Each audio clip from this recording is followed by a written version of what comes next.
Hello, welcome back. Dan here again. I am sitting in my office today, and as you can see, I'm doing another architectural rendering, and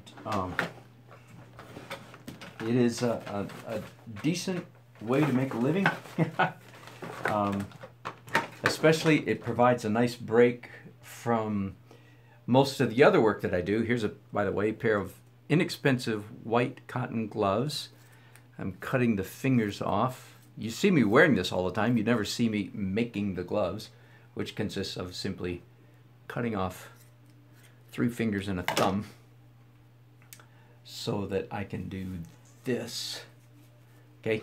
I get comments all the time about why are you wearing the glove. It's quite a surprise to me. I'm surprised people can't figure it out, but it's to protect the paper from the oils in my hands. Okay, I have an architectural rendering here that is nearly finished. As you can see, I started out with an image that I traced on my light table, then did pen and ink, then did watercolor, and I've already done a little bit of the opaque stuff, but I wanted to bring you in for most of the good opaque stuff. But before I do that, let's switch to the front camera.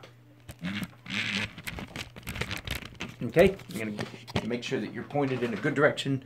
Hang on a second. All right, sorry about all the jerking. And I'll zoom in just a little bit. There we go. This, by the way, July is National Watercolor Month. How funny. At least in the United States, it just tickles me to pieces. I doubt that there's a National Oil Painting Month. I don't know, maybe there's a national something for everything. But let me begin by doing some opaque gouache. I laugh at myself. There was a period of time, decades ago, where I really resisted painting in gouache. And I didn't realize till after the fact that the reason I resisted it was because I didn't know how to pronounce the word. Is that gouache, gouache, gouache, gouache? What is that stuff? Once I realized that was keeping me from buying it, I realized that was a really stupid reason not to use it. So I both learned how to pronounce it, gouache, and started using it. So it's an opaque form of watercolor.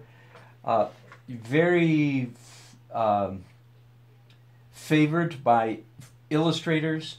It's a very direct, immediate medium. It's opaque, it dries fast. There's a lot of people over the years that have done a lot of hyper-realistic illustrations, you know, automotive, you know, those shiny, shiny cars, simply because gouache is so immediate and so fast, and with small brushes it can be controlled very well, and you know, it does what it's told. I guess that's a good way to put it. It stays where you put it, of course, unless you get it wet again. Then it doesn't do what it's told at all. So you have to work in a controlled environment where you have a roof over your head. What you see me doing right now is I did a medium dark purple. I would call that medium dark purple. And one of the things about gouache, by the way, it doesn't dry the same color as you put it on. It changes, either it gets lighter or darker depending on the color.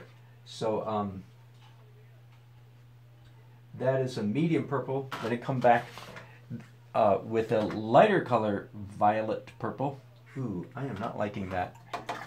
That is not nearly pretty enough. So let me clean this up. I just used a tissue to wipe off that pan. I'll show you the pan of gouache again. It's re-wettable, just like the watercolors you used perhaps when you were a little kid, right? You used pan watercolors. It's very much like that, except that these stay opaque. So of course you can re-wet them and reuse them anytime. And I'm trying to mix up a purple that is lighter, considerably lighter than what I put down a few minutes ago. In other words, it would be just as in oil painting. I don't know if you follow my oil painting. We the viewer we don't like to see, human beings don't like to see that the artist mixed up one particular color of paint and then used it over a wide range of the painting. Now, that's contrary to the principle, that's in, or perhaps I should say, in tension with the principle that we like to see a balanced palette. That is, in fact, one that I'm not doing. There's kind of a salmon pinkish colored dress on this woman right now. That color doesn't appear anywhere else on the painting, and that would be a weakness. That's the kind of thing I do when I'm doing oil painting. We do want to use, if we have red somewhere, we want to have red somewhere else. So the principle I'm mentioning right now is in tension with that, and let me restate it again.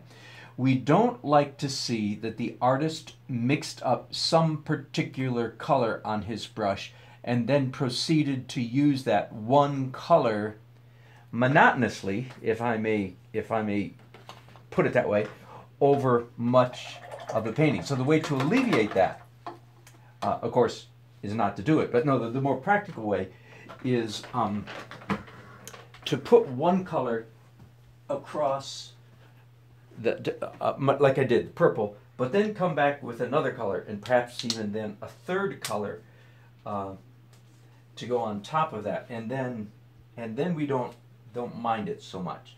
I just went to my watercolor and got a little tube of white. It's supposed to be liquid, but it's dried up. Hang on, let me get another one. Here we go. And again, this is actually a little bit of acrylic white.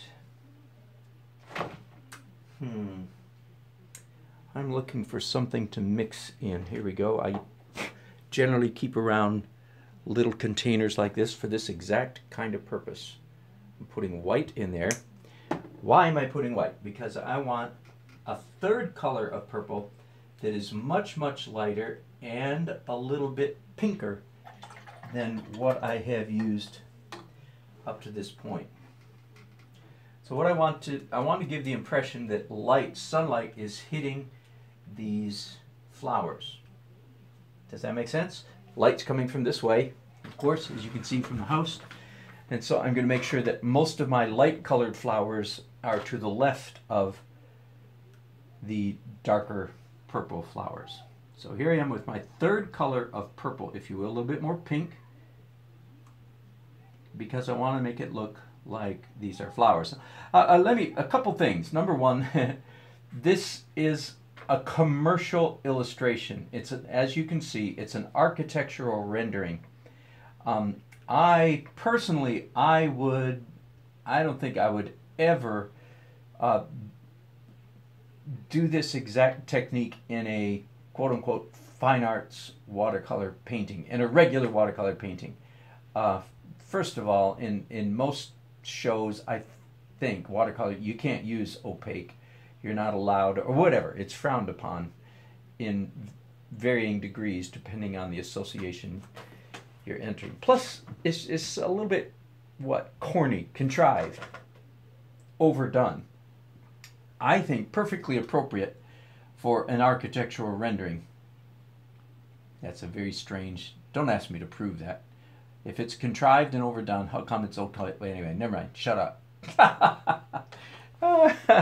Why is it allowed? I don't know. I just think that there's slightly different rules for the stiffness, if you will, of an architectural rendering. So can you see my flowers there? Let me hold that up for you for just a second. There, the purple ones, not bad, eh? I think that's nice, and that's probably good enough. Now I know that this client, they are going to want more than one color flowers. We've been around this before, so let's just proceed to a second. While I'm at it, I'm going to clean out my little plastic mixing cup, because I have a hunch I'll be mixing up another color. So, oh, let me show you this. This might be helpful. This is the rendering, the CAD, computer aided design, drawn by computer. This is what they sent to me, which, by the way, since they provide a three-dimensional extrusion, if you will, rendering of that. I don't charge as much to do this. If I have to do all this figuring out from elevations, I charge them more. But if they can do this, then I don't charge them as much. So that makes the drawing process quite easy, quite straightforward. Oh, part of the reason I was showing you this is because here they have red. This is all computer dropped in, you know, Photoshop stuff. Red flowers, yellow flowers, red flowers, and purple flowers. And I haven't followed their flower scheme very much, but I do think that either red and yellow. I like all the purple down here, but in these they kind of look like azalea bushes in North Carolina. Be that as it may, no matter what they are, I don't worry about trying to identify kinds of plants, except these are obviously some kind of evergreen juniper, probably columnar juniper of some kind. And if I don't put flowers on these, they look kind of like evergreens as well, and I don't want that. So let's do wait, I'm thinking red for sure. Do I want red and yellow, or just red here? Think. No, I think I'll do red and yellow. Okay, so you don't have to watch me do this again, but I'll tell you what I'm going to do. I'm mixing up a fairly dark red color over here, and this will be my first. By the way, do you ever do it the other way around? The light color first, then light darker and darker? The answer is no, not at all. Not at all. And if you can say why, I don't know if I have time to explain that. It's because the sun hits the outermost flowers, and the shadows do not lay on top of the sun. The sun lays on top of the shadows. That's all I'm going to say. If that doesn't communicate it for you, never mind. I'll probably tackle that another day. But no, you do not do light and then get darker. You always do darks first, lights last. That's in oil painting, acrylic, and watercolor. Although watercolor is a very different animal because you never do lights, right? Unless you're doing opaque, which I'm doing here.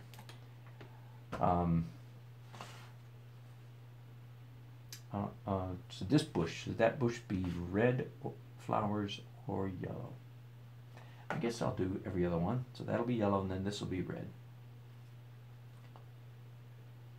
And again, so you can see where this is going.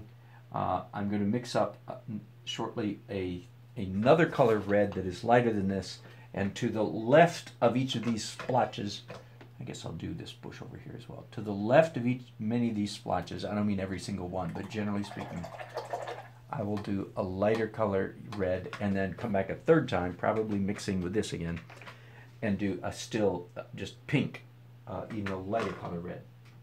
Okay, does that sound like fun? I hope it does. It is. And I hope that's somewhat instructive or at least entertaining. Thanks for watching. I'm sure I'll be back later today.